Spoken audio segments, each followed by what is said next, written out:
Hello, and welcome to the State of 911 webinar series, hosted by the National 911 Program. My name is Sherry, and I will be the moderator for today's session.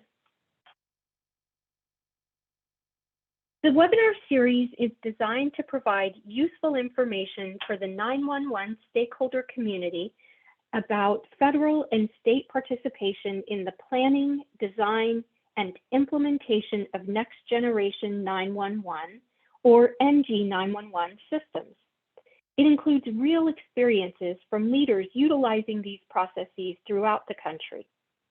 Today's session will include an update from the FCC on 911 activities, as well as lessons learned when performing statewide network and PSAP or ECC cybersecurity assessments in the transition to NG 911. For closed captioning, hover at the bottom of the Zoom screen for meeting controls, then click the CC button to start viewing the captioning. For more information on National 911 Program webinars, or to access archived recordings or learn more about the program, please visit 911.gov. Feedback or questions about the webinars can be sent to National 911 Team at missioncriticalpartners.com. The National 911 Program would also like to make you aware of the Documents and Tools section to the 911.gov website and let you know that it's been updated with new resources and improved access. 911 stakeholders are encouraged to submit links and documents that would be of use and interest to 911 colleagues, including policy documents, plans, and reports across several topics, such as governance, management, technical, operations, and standards and best practices. You can access the webpage under the 911 System Resources drop-down menu or scan the QR code in the bottom right corner of this slide. Content may be submitted by clicking the online submission form on the left side of the Docs and Tools page.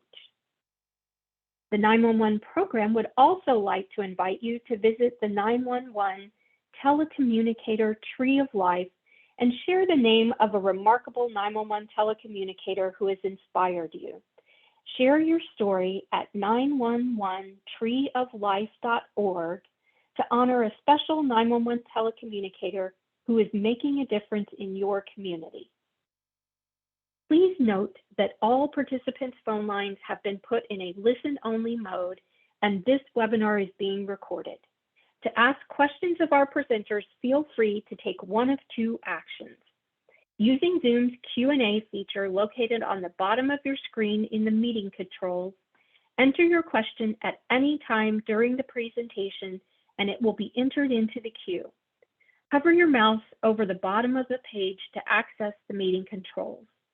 Or if you'd like to ask your question live, use the raise hand feature to request your phone line be unmuted. You will be called upon to ask your question. Everyone registered for this webinar will receive access to today's PowerPoint presentation and the webinar recording. With that, I'd like to turn it over to Kate Elkins to introduce our first speakers, Jill Coogan and David Furth. Kate? Thank you, Sherry. Today we have David Furth, Deputy Chief in the Public Safety and Homeland Security Bureau of the Federal Communications Commission. David has been with the FCC for almost 30 years, and he brings a wealth of experience to his position. David's portfolio includes 911 and public safety spectrum issues. In addition, Jill Coogan, Attorney Advisor, will be replacing Rachel Wehr for the webinar today. Jill specializes in 911 related issues, including 911 fee diversion issues. David and Jill, it's now your turn. Please take over. Thank you so much. Hi, I'm Jill Coogan, and I'm an attorney advisor with the Policy and Licensing Division in the FCC's Public Safety and Homeland Security Bureau. Today, I'll be briefing you on recent developments on 911 policy from the Public Safety and Homeland Security Bureau. We're going to start with a discussion of recent developments on 911 fee diversion. Afterwards, we'll go on to a discussion of location accuracy, Ray Bombs Act, and some other current 911 issues at the FCC. Let's start with what 911 fee diversion is. One of the principal sources of funding for 911 is fees assessed by states on a per line basis for phone service. I'm so sorry, go back a slide. Yes, we're still on this slide. Thank you so much. Service providers typically collect these fees from consumers through their monthly subscriber bills, then remit the fees to the governmental authority assessing the fees. However, sometimes a state then diverts the 911 fees it collects to a non-911 purpose, thereby reducing the amount available for vital 911 services. Fee diversion is a significant problem in the United States. The FCC has found that from 2012 to 2020, states and jurisdictions diverted over $1.68 billion in fees collected for 911. Sherry, if we can go to the next slide now. Thank you so much. At the end of 2020, Congress enacted new legislation to address 911 fee diversion. In the Don't Break Up the T-Band Act of 2020, which is Section 902 in Division FF, Title 9 of the Consolidated Appropriations Act 2021, Congress issued new mandates related to preventing 911 fee diversion. Section 902 directed the FCC to do two things. Number one, issue new regulations on 911 fee diversion. And number two, create a new strike force to study and issue a report on 911 fee diversion. The FCC has now completed both these congressional mandates. First, we'll discuss the requirement for new FCC regulations. Section 902C required the FCC to, within 180 days, in other words, by June 25th, 2021, issue final rules designating the purposes and functions for which the obligation or expenditure of 911 fees or charges by any state or taxing jurisdiction authorized to impose such a fee or charge is acceptable. Next slide, please, Sherry. In June 2021, the Commission issued a report and order with rules on 911 fee diversion. You can view the report and order at the address shown at the top of this slide. The final rules became effective on October 18th, 2021.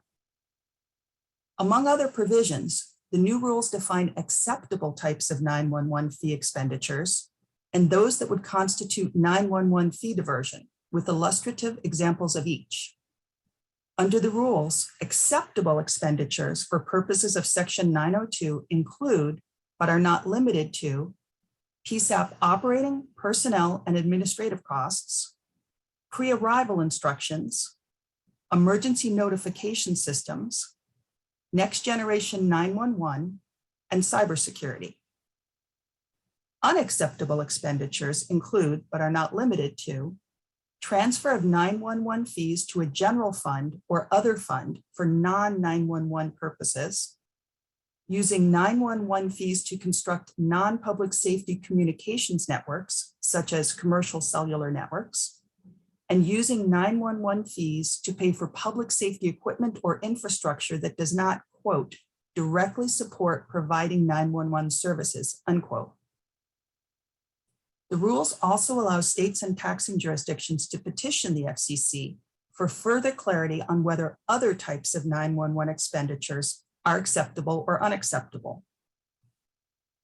In addition, the rules provide a voluntary safe harbor option for multi-purpose public safety fees that include support for 911 services, provided certain requirements are met, such as segregating and not commingling the 911 portion of such fees after collection.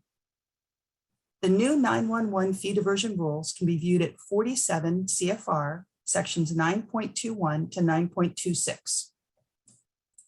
The Commission has received 2 petitions for reconsideration of its June 2021 fee diversion report and order. One is from the Boulder Regional Emergency Telephone Service Authority, RETSA, and the other is from a group of 16 Colorado emergency telephone service entities. These two petitions are currently under consideration by the Commission. In December 2021, the Public Safety and Homeland Security Bureau issued a public notice announcing the filing of these petitions and deadlines for filing opposition and replies. The comment cycle concluded on January 18, 2022. Next slide, please, Sherry. Turning now to the second major congressional mandate for the FCC, Section 902D required the FCC to establish the Ending 911 Fee Diversion Now Strike Force. The statute directed the 911 Strike Force to study and report to Congress by September 23, 2021, on how the federal government can most expeditiously end diversion by a state or taxing jurisdiction of 911 fees or charges. Congress spelled out the composition of the strike force in some detail. As required by Section 902, the strike force membership was comprised of state and federal officials, state 911 administrators, public safety organizations, consumer groups, and organizations representing 911 professionals. The 911 strike force held its first meeting on June 3, 2021, and its members worked hard over a very busy and challenging summer, despite the pandemic, wildfires, hurricanes, and other emergencies. The strike force held its final meeting on September 17, 2021. The 911 strike force submitted its report and recommendations to Congress on September 23, 2021. The report can be viewed at the address at the bottom of the slide. Next slide, please, Sherry.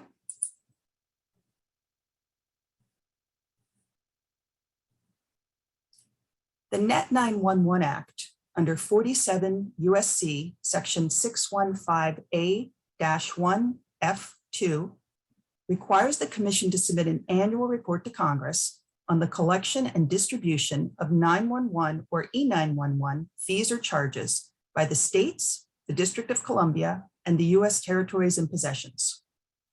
To gather information, each year the FCC sends a 911 fee questionnaire to 56 states and jurisdictions. The extra 6 jurisdictions are DC, Guam, Puerto Rico, the U.S. Virgin Islands, American Samoa, and the Northern Mariana Islands. Our annual report is due to Congress by December 31st of each year, and each annual report contains state-by-state data for the prior calendar year. The Commission submitted its 13th annual fee report to Congress on December 31st, 2021. The report identified 5 states as diverting 911 funds in calendar year 2020. New York, New Jersey, West Virginia, Nevada, and New Mexico. The reasons why each state was found to be a diverter vary.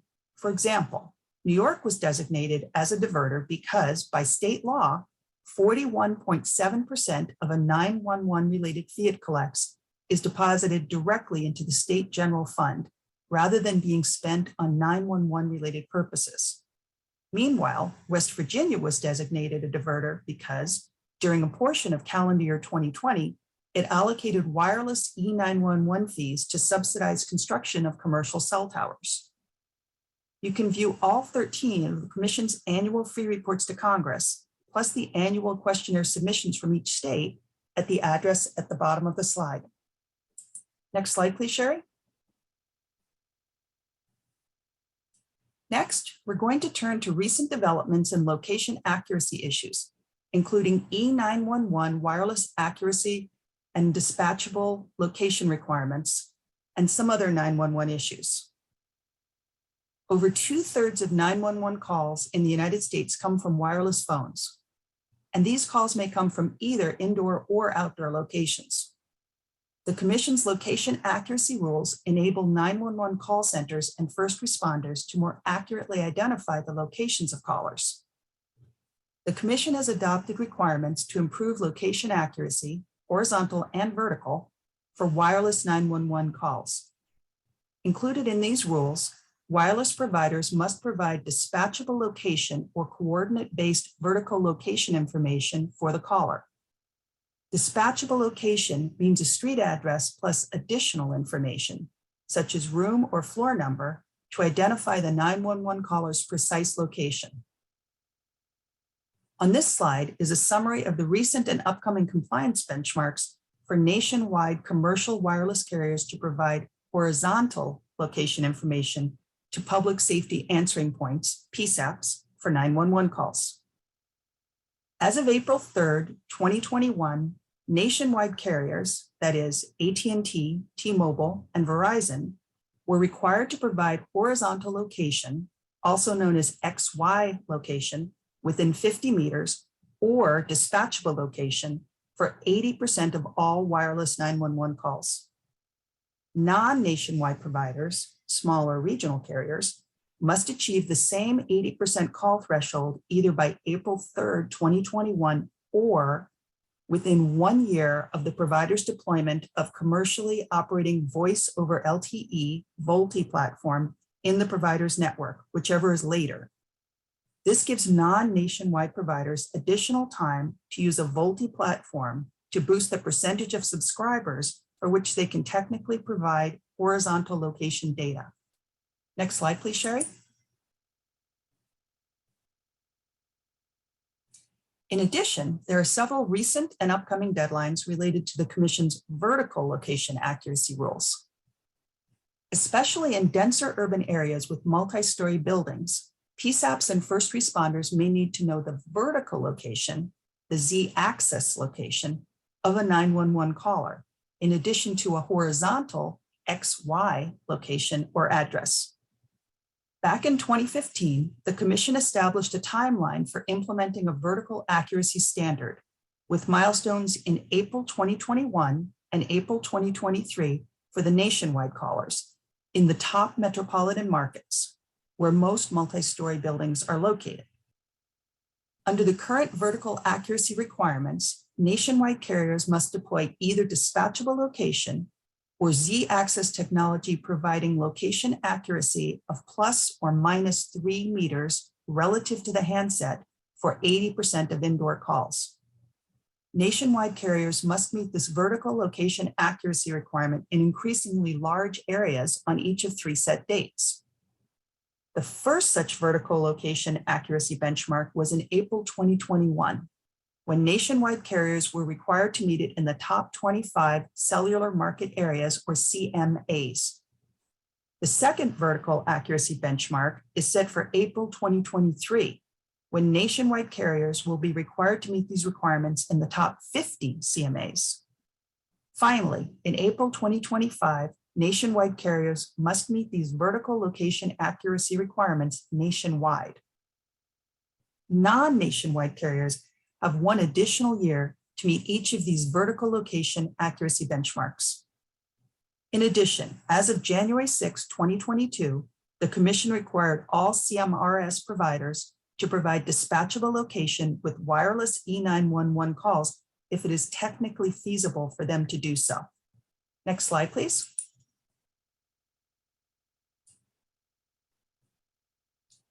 Ahead of the April 2021 deadline, Verizon, T-Mobile, and AT&T indicated they could not meet the Z-axis requirements in time, in part because of challenges with testing during the COVID-19 pandemic. The Commission's Enforcement Bureau, EB, then began an inquiry into the provider's compliance with the FCC's deadlines, as well as the current capabilities of Z-axis solutions. In June 2021, EB entered into consent decrees with all 3 providers that resolved these investigations. The consent decrees required each carrier by June 10th, 2021 to start providing PSAPs with the Z-axis location information available to the carrier on a nationwide basis, rather than just in the top 25 CMAs. This requirement means that Z-axis information must be available to PSAPs with 911 calls throughout the United States, rather than just in the top markets. Next, the consent decrees required each carrier to implement compliance plans with specific testing, reporting, and public interest conditions, and to each pay a $100,000 settlement amount. And the consent decrees required the 3 carriers by April 3rd, 2022, to meet the 3-meter vertical accuracy standard that would have been applicable to them on April 3rd, 2021. The consent decrees for Verizon, T-Mobile, and AT&T are available at the address shown at the bottom of the slide. Next slide, please, Sherry. Now, let's discuss recent and upcoming location deadlines for other technologies. Under Section 506 of Ray-Bombs Act, enacted in 2018, the Commission was required to adopt rules to ensure that dispatchable location is conveyed with 911 calls to dispatch centers, regardless of the technological platform used. The Commission adopted dispatchable location requirements for certain multi-line telephone systems, MLTS, fixed telephony, VoIP, telephone relay services, TRS, and mobile text.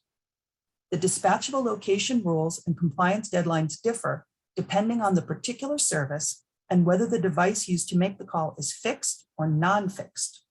A summary of the regulations is available at the address at the bottom of the slide. Next slide, please. The rules for fixed devices, which cannot be readily moved from one location to another, require provision of automated dispatchable location with each 911 call. Automated dispatchable location is generated automatically without any action by the 911 caller. The compliance date is January 6, 2021. The rules for non-fixed devices, also described as mobile or nomadic devices, which can be readily moved by the user for use at multiple locations or while in motion, require the provision of automated dispatchable location with each 911 call if it is technically feasible, and the provision of alternative location information if automated dispatchable location is not technically feasible. The compliance deadline for non-fixed devices was January 6, 2022. The requirements for alternative location information vary depending on the particular service. For VoIP and Telecommunications Relay Services, TRS, alternative location information may be coordinate-based, and it must be sufficient to identify the caller's civic address and approximate in-building location, including floor level, in large buildings. These services also may provide the caller's registered location under some circumstances. Mobile text enhanced location information also may be coordinate-based, and it must consist of the best available location that can be obtained from any available technology or combination of technologies at reasonable cost. Also, note that the July 20th Z-Access order applies the same requirements and January 6, 2022 deadline to wireless carriers. Next slide, please. On October 19, 2021, the National Association of State 911 Administrators, NASNA, filed a petition asking the Commission to initiate a rulemaking or, alternatively, notice of inquiry to facilitate the transition to NG 911.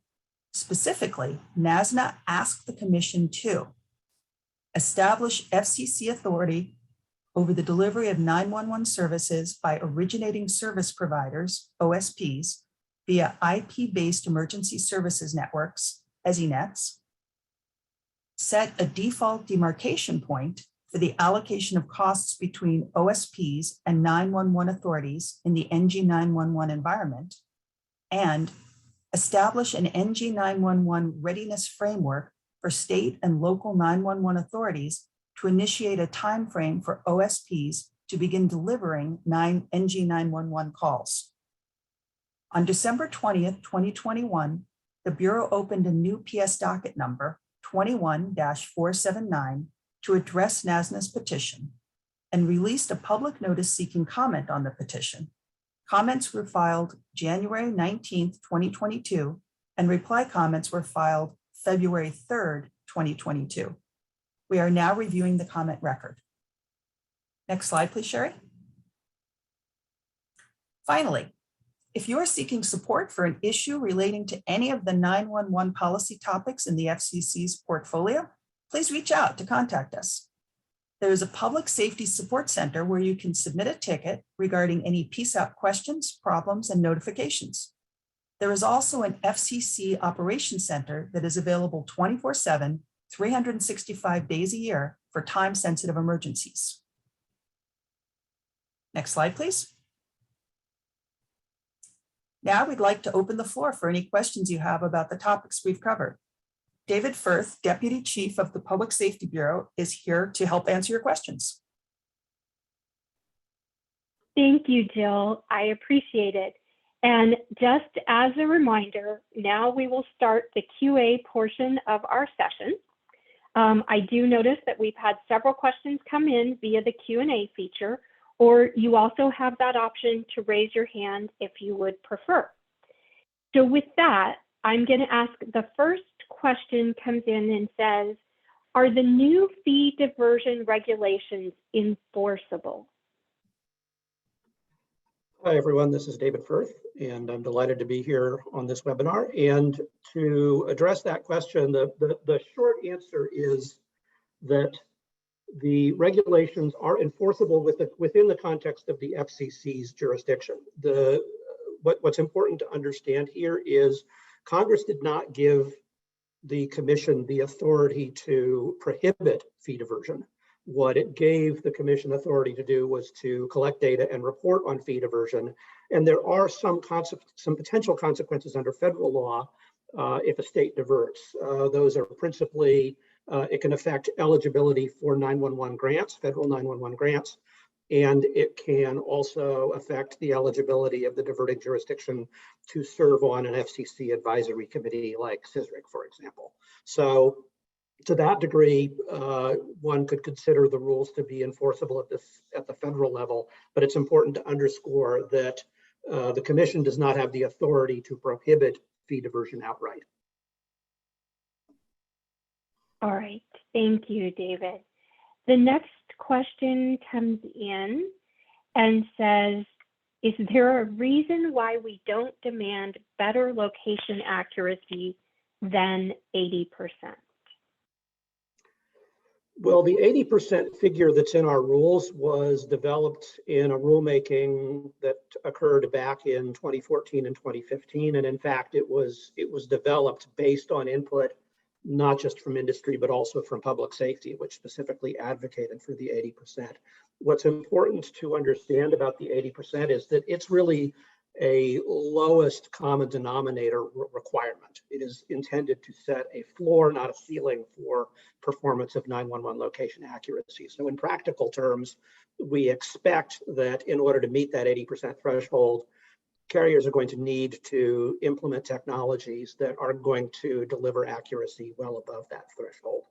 But at least for the time being, the 80% threshold, that is the requirement, based on the rulemaking that the Commission conducted. If the Commission were to consider changing the threshold and potentially raising it, that would require another rulemaking. It would require further notice and comment beyond what the Commission has done to this date.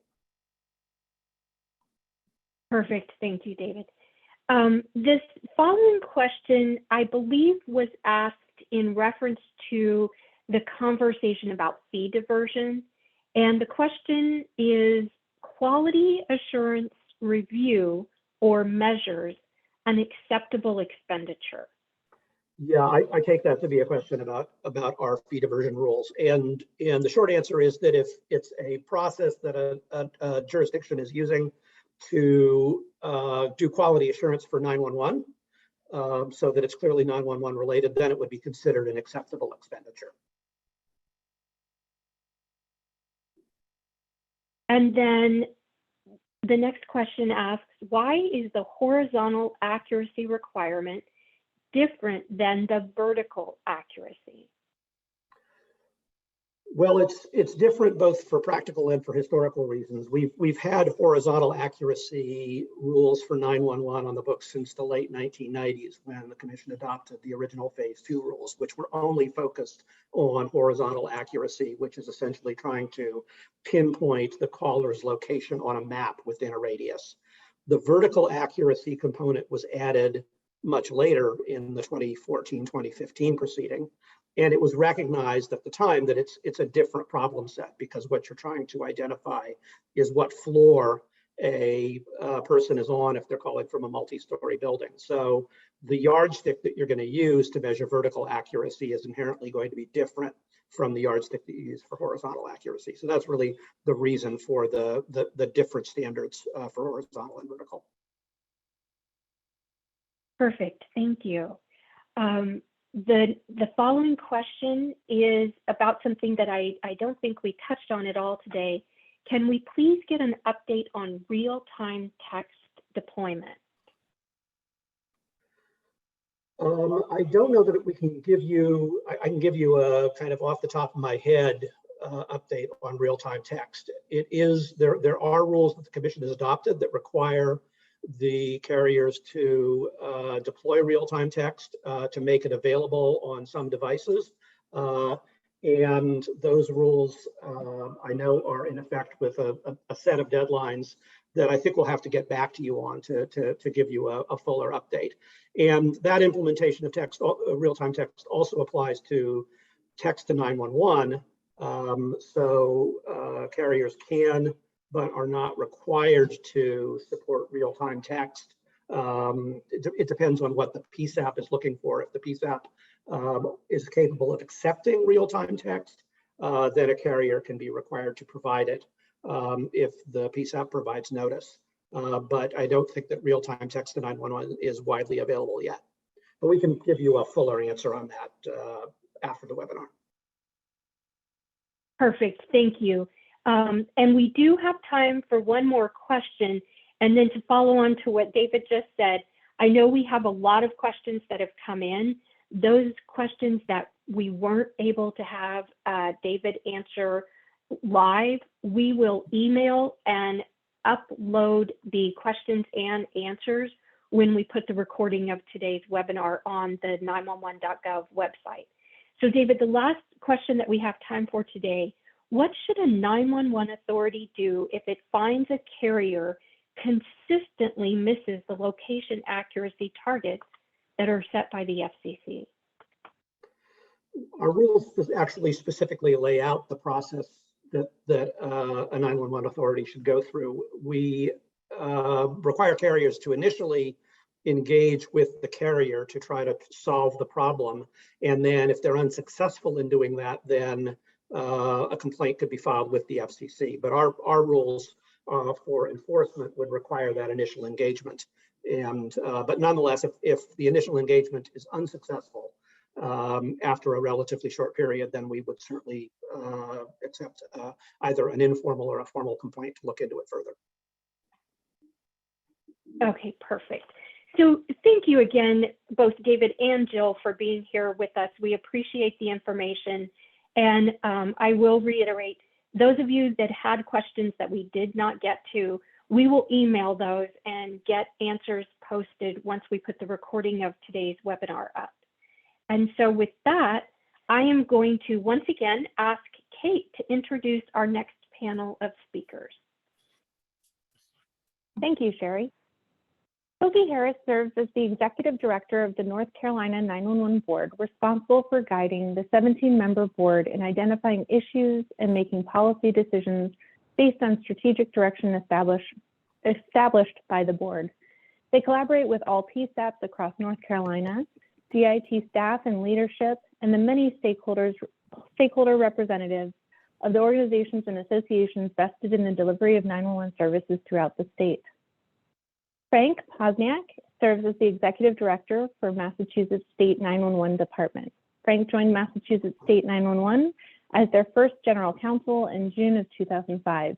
He became Executive Director in November of 2007 and is responsible for overseeing and maintaining the statewide 911 system for emergency services. They provide for an efficient and reliable 911 system for all residents and visitors of the Commonwealth, and provide specialized telephone equipment for people with disabilities and make available funding to communities in support of their local 911 call centers. Thank you, Pokey and Frank.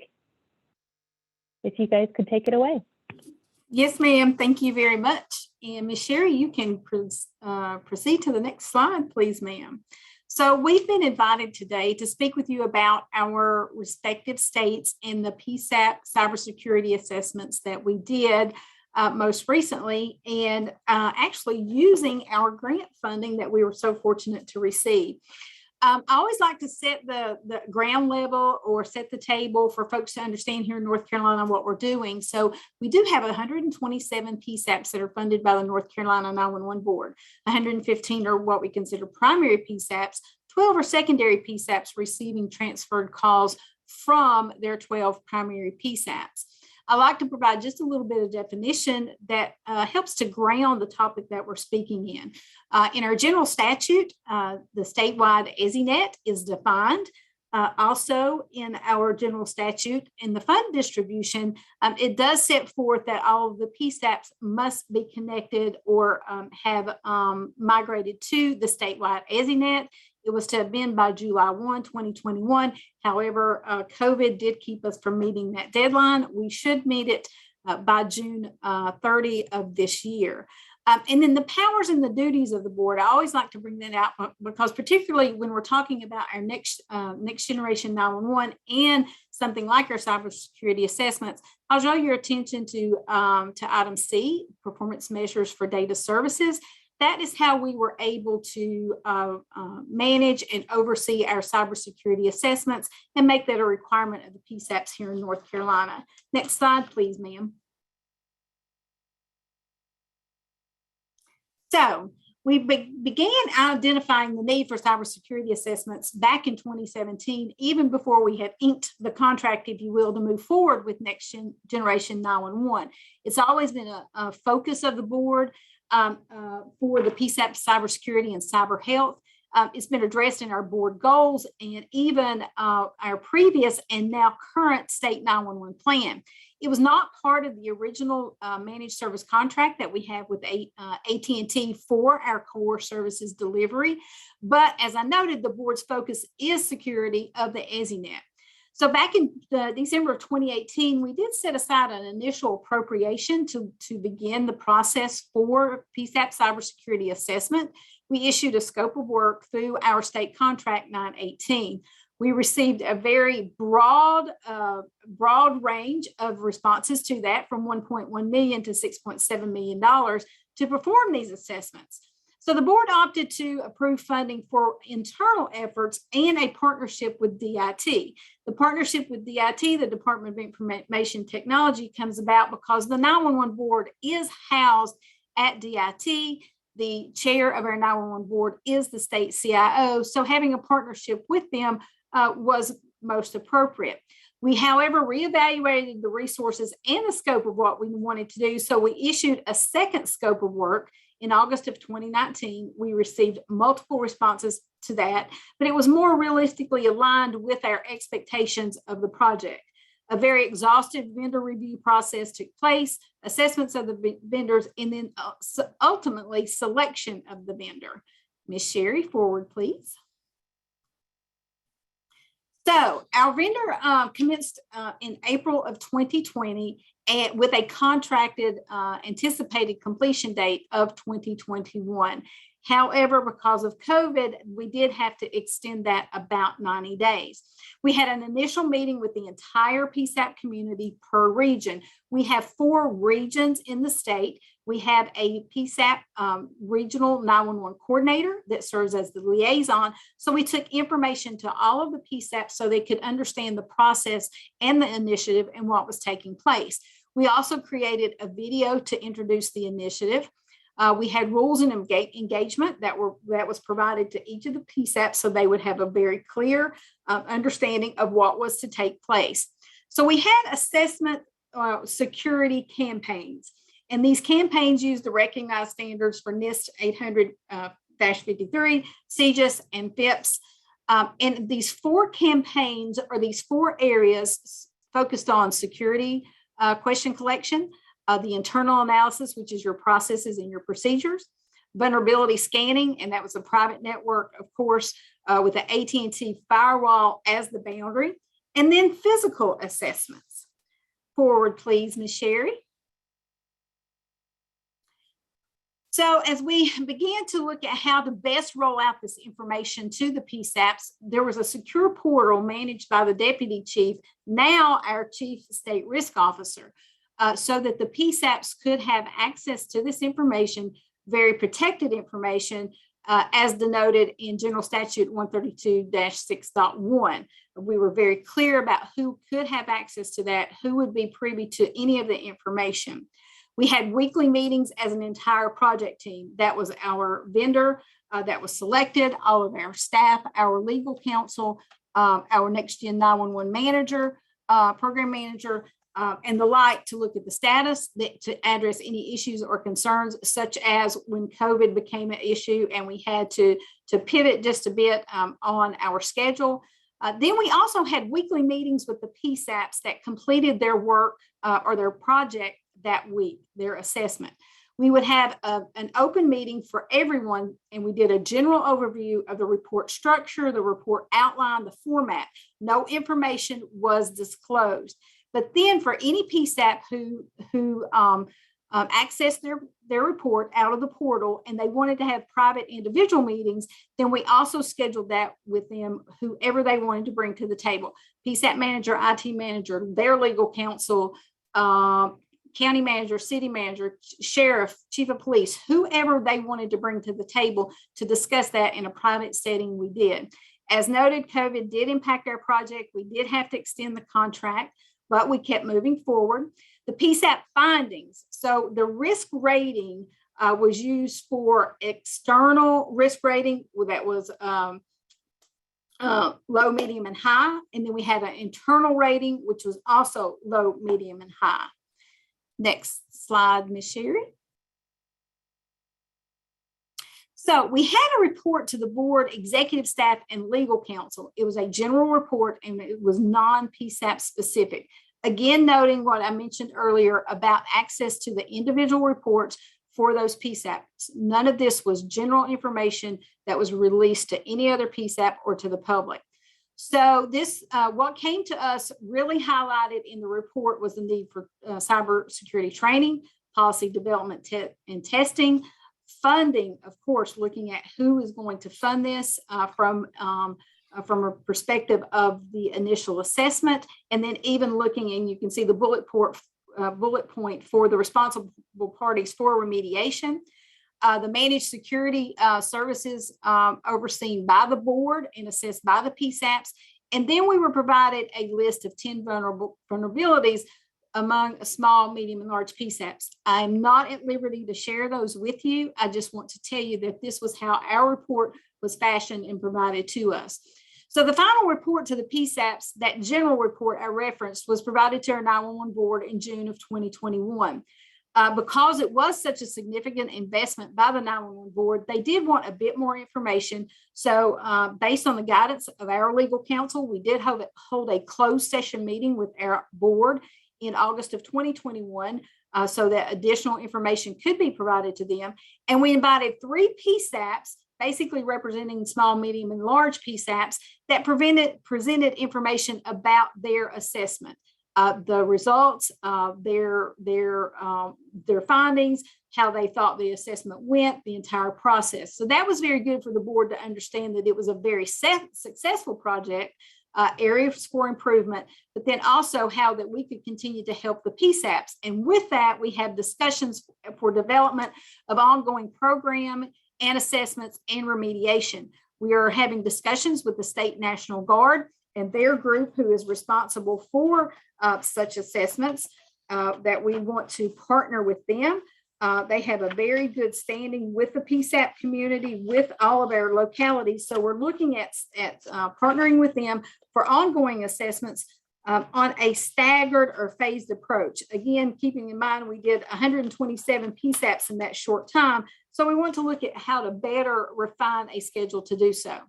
So for my friends today, my key takeaways is to determine that the PSAP has controls to identify, protect, detect, respond, and recover from threats. Very important. Dealing with 2 threats today in North Carolina. One potentially has impacted the PSAP and another we're waiting to determine. So it's happening more and more across the country and across our states. So the locality was the owner of this deliverable. There was no access to the reports by any others. And I think more importantly today, I just want to say that how appreciative we were to the National 911 Program for the grant opportunity that assisted with this initiative. Ms. Sherry, that concludes my comments, ma'am.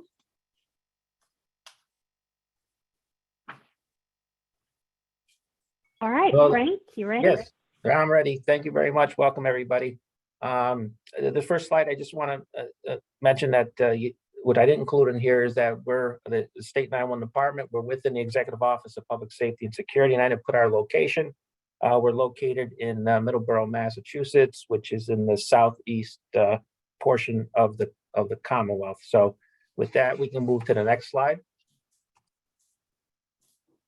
So a couple of things to mention about Massachusetts. The first thing to point out is we are a statewide next generation 911 system. And by that we mean is that we provide the network, the data centers, all the call processing equipment, the digital logging recorders are provided through the program directly to our PSAPs. And currently we have 215 of them in the Commonwealth.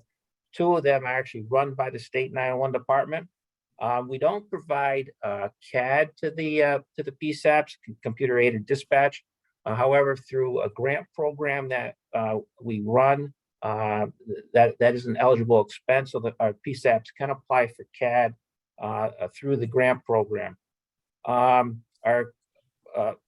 service provider was formerly General Dynamics Information Technology. We entered into a contract with them in 2014. After an RFR process that we issued in 2013. And when we awarded the contract to them, it was 2 contracts, 5 years apiece. However, in April of 2019, they assigned the contract to Comtech. So Comtech is our current next generation provider. Our next gen system was completely installed, deployed by December of 2017, and we implemented text to 911 in December of 2018. The next slide, please. So now we get to our audit overview of our system. We've actually conducted 2 audits.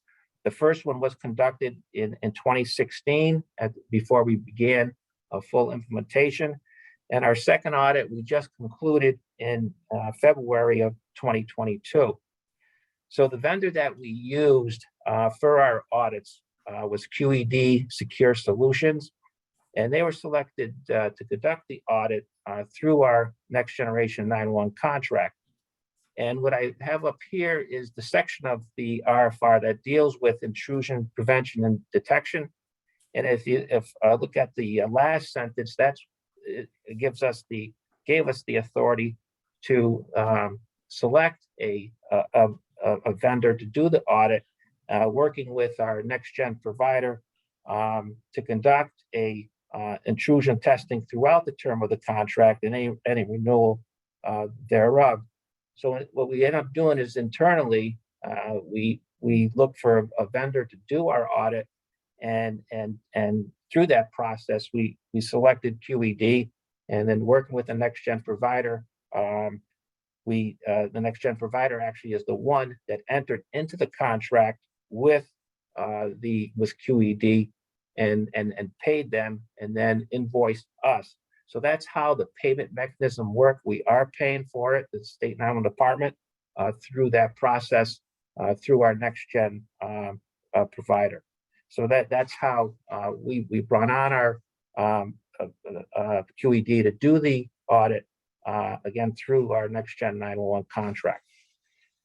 So now, the next slide, please. So for both the 2016 and the 2022 audit, QED came to Massachusetts and did a 1-week on-site vulnerability assessment. Prior to that 1 week, there was an initial meeting, a 2-day meeting with the next gen provider and State 911 Department, just to go over some matters before they actually began the 1 week vulnerability assessment. And in 2016, it was actually conducted up at the GDI General Dynamics headquarters. And the last audit they actually did it down here in our Middleborough office, because in both locations, what was replicated was a PSAP with call processing equipment connected to the network. So all the work that they did was done on site at the GDIT location in 2016, and here in our office in Middleborough this February. What's listed here is after that is just basically what was in this statement of work, and I think it's pretty standard across other jurisdictions that have conducted an audit. For instance, the system evaluation, architectural review, the application of sufficient security measures, and security practices. But the bottom line of what was tried to be accomplished during that week is basically was an intense 1 week assessment, both inside and out of the system, where QED brings all its tools and its knowledge to try to disrupt the 911 system in some fashion. So that's what the goal of it, that's what they tried to do, and that's what we wanted them to do. And through that process, if you go to the next slide, at least in the 2016 audit, this is some of the things that they determined through the process. And just to back up a little bit, primarily what the process entails is they issue a report to us with their findings. And after review of that, we meet with our next gen provider and go through the report to determine what remediation is needed. So that's generally the process that was utilized. And back in 2016, three things that were noted, which are on this slide, is the pivoting issue with the ability of one PSAP network to see another. And the remediation pivoting was restricted where possible. That some of the workstations, the basic input-output system didn't have passwords, so that was remediated and passwords were enabled on all workstations. And then the arbitrary code execution, their policy was set to restrict only needed programs and to disallow all others. And so that remediation was implemented. So moving on to the audit that was conducted just recently in February, we just got the report and are reviewing it. And similar to the process we used in 2016, we're going to sit down and meet with Contact and go through the report, and then take it from there as to whether any remediation is needed to our system.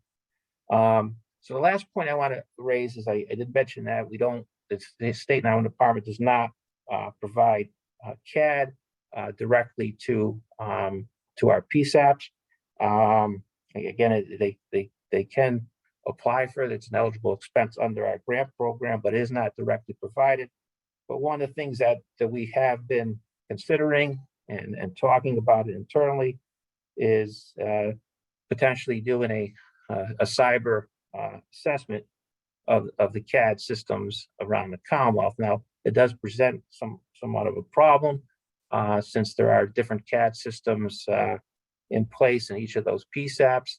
And I think, it most likely would have to be on a voluntary basis, but it's something that we are thinking about. I think it's something that I think is necessary, we feel is necessary, but we just haven't put it into place, and just trying to figure out how we can proceed with that.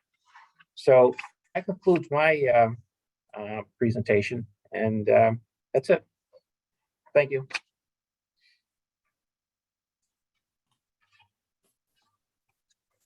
Ms. Sherry, thank you so much. I don't know who's going to do the disclaimer on this one. Would you like to, ma'am? Sure.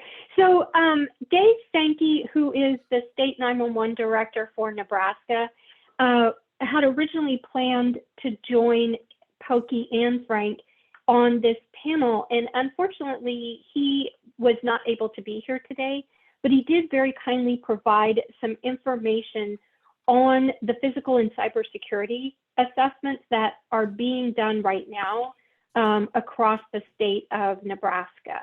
And Pokey, I don't know if you want to talk about how his state is divided up, or did you have any info to add? No, ma'am, I do not. I'll just do a first, let's see, I think that Frank and I are going to split this up. So Frank, I'll do the first 4 slides, sir. I think that will be good. And then you can pick up the remainder. This is how we roll when we have our counterparts back when things like this happen. But this is just a visualization for Nebraska that Dave wanted to share, just to show how they are regionally blocked out or divided up.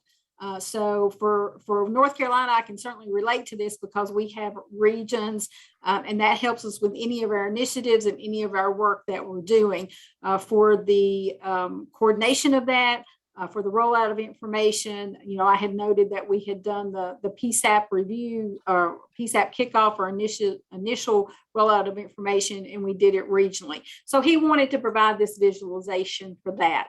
So next slide, please, ma'am. So they are transitioning from legacy 911 to next gen 911, and they were looking at 2 very important facts, just like all of us. So the PSAP's moving from a siloed environment to being part of an interconnected network. And that's really what we are. The ECCs, a network of networks, and cybersecurity attacks are on the rise. As I noted earlier, dealing with 2 here in the state right now, and that public infrastructure is being targeted every day. They did contract with mission critical partners back in August of 2021, the MCP and Net Informed Secure Service, and the completion by March 31, 2022, which is very fast approaching. And like us presenting today, he did utilize grant funds for this. So the cost of the assessment was covered by the PSC, or the Public Safety Commission. The federal NG 911 grant funds, of course, 60% of those, and then the 40% matching fund. For them, it is a voluntary program, unlike North Carolina, that we do have a mandate for the PSAPs to be part of the ECCnet, and thus the information I shared about the requirement for the security of that network. Next slide, please. So they looked at NANA for the standards-based approach. They looked at the NANA APCO IT architecture and the support standards. They looked at NIST as well, architecture and the cybersecurity standards. They looked at the TFOPA for those standards and the readiness scorecard, and then the ITIL and the ISO architecture as well. So again, I can parallel this to North Carolina, looking at the standards-based approach that was utilized. Next slide, please, ma'am. So the statewide webinars were held to explain the program and offer them the opportunity for questions, getting folks engaged and involved. They did have registration and information gathering. They held that kickoff so that the PSAPs could prepare for their individual assessment, much like we did. Then they conducted their on-site assessments the same way that we did. We had attempted to do a couple of virtual, but that did not work for us. So we quickly put that on the back burner. So here, Dave did want to mention about the physical assessments. Then their data is analyzed, much like any of us doing this process. And then their final report was delivered. It was a detailed report of their findings and recommendations. They had a remediation workbook along with their executive summary. Their PSC and their advisory committee only received a summary of that report. Frank, I'm going to volley to you, sir. Okay. So what they've listed here is the areas assessed, and I think it's pretty similar to the statement of work that I had in my slide, and Pokey has done down in North Carolina, covering the various areas that he lists here. For instance, the network security, firewalls, intrusion and detection and prevention. So I think this is just to give you an idea of the various areas that are going to be assessed in Nebraska in doing their audit. So next slide, please. So some of the primary concerns that they listed there, the first one, initial concerns by the state CJIS authority. Then there's data security, storage, and disposal, liability concerns concerning data breach. And then, of course, the $64,000 question always is who's responsible for the cost of remediation. So that's a question that would have to be resolved in Nebraska. So next slide. So the project status, it appears that the project is going to be completed by the end of March. It's a voluntary program in Nebraska. And I think they're hoping that all PSAPs participate, but I'm not quite sure what the status of that is. And then they list some recommendations of the procedural in nature and can be implemented without additional funding, and that the PSAPs prioritize their needs and budget for future security enhancements. And I think that takes it to the end of the slides presented by Nebraska. It does. Thank you so much to both Pokey and Frank. And we really appreciate you being able to cover for your counterpart, Dave, as well. So that once again brings us to the Q&A portion. And just as a reminder, you have the option to type your questions into the Q&A feature or raise your hand. The first question that comes in asks, what are states and localities doing to address TDOS and swatting attacks? Frank, do you want to go first? Do you want me to? How do you want to go, Frank? Go ahead. You can go. Okay, we stay very engaged with all of our PSAPs. Also here in North Carolina, we have our risk office. As I mentioned, they have a task force that works very closely with the National Guard. So anytime that we receive this information, there's an investigation. We try to get to the root of this to find out as much as we can, who's responsible, what's being impacted, and how we can help to alleviate that. Frank? Yes, when we hear of things of that nature, I mean, we certainly contact our next gen provider, but we also contact the Executive Office of Technology Services in the Commonwealth. EOS is the acronym for it, to relay that information to get their input. So that's how we kind of triage those situations. All right, thank you. The next question, Pokey, is for you. They're asking, how did North Carolina keep the report and its findings private when it was paid for with public funds? That was actually referenced back in the presentation, but I'll be happy to address that again. General Statute 132-6.1, particularly item C, does speak to that. It makes reference to that does not require a public agency to disclose security features when such reports are completed. We worked very closely with legal counsel, very closely with our risk officer, who's now our chief risk officer, to ensure that we were in compliance with that. All right, perfect. Thank you.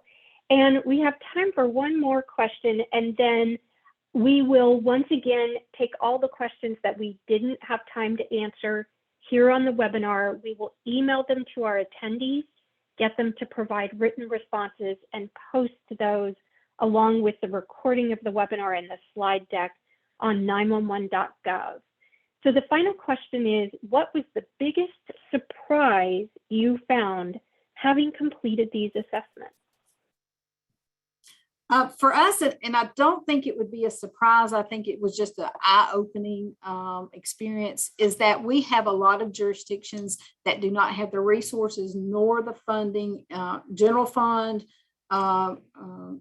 budgetary matters to address IT, much less cybersecurity.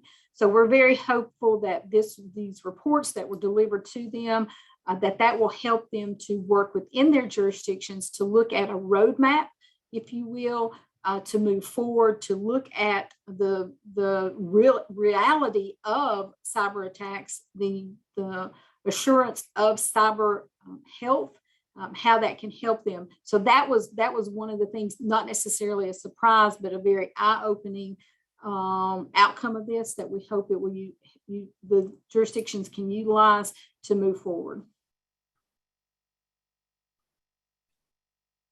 Frank, Frank? anything you want to add? Yeah, I think, I think there's gonna be some surprises just with the audit we conducted in February, because again, our first audit was conducted in 2016.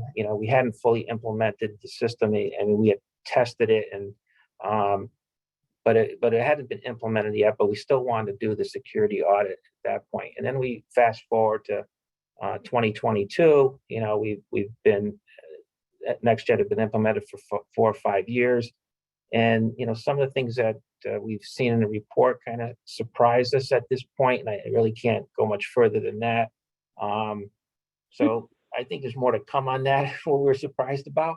So I guess I'm just going to leave it at that if you don't mind. Thank you. No, that is completely understandable. And thank you both again, as well as thank you to all of our speakers today. This concludes today's webinar. We appreciate everyone's participation. And just once again, as a reminder, an archived version of today's webinar, both the recording and the slide deck, will be available on the 911.gov website in the near future. The next webinar is scheduled for Tuesday, May the 10th at noon Eastern Time, and we hope that everyone will be able to join us. Thanks again and have a great rest of your day.